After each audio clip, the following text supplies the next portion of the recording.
Menteri Kelautan dan Perikanan Edi Prabowo bersama Wali Kota Palembang Harno Joyo dan Gubernur Sumatera Selatan Herman Deru meresmikan Pasar Ikan Modern atau PIM di Palembang yang berada di Jalan Mangkunegara Palembang pada 6 November 2020. PIM Palembang terdiri 2 lantai dan jumlah pedagang yang memanfaatkan Pasar Ikan Modern Palembang ada 164 orang. Para pedagang ini terdiri dari pedagang ikan segar, ikan hidup, restoran, kuliner, dan komplementer, namun saat pandemi COVID ini kapasitas pasar ikan ini dibatasi.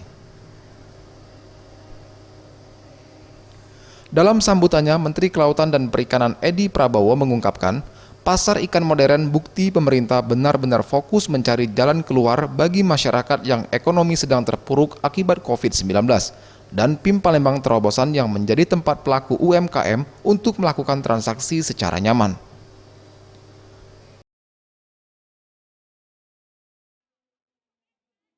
Kita ingin menunjukkan ke seluruh masyarakat bahwa pemerintahan, bahwa Presiden Jokowi benar-benar fokus untuk mencari jalan keluar bagi masyarakat yang ekonominya sekarang sedang terpuruk.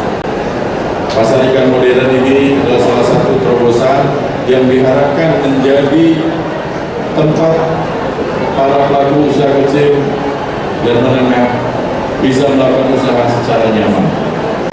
Diharapkan bisa menjadi jembatan perubahan kepada masyarakat, pedagang, dan masyarakat konsumen. Fasilitas di Pasar Ikan Modern atau PIM Palembang diantaranya lapak ikan hidup, segar dan olahan, tempat bongkar muat, ipal, serta ruang kesehatan dan musola. Tim Liputan Sriwijaya TV.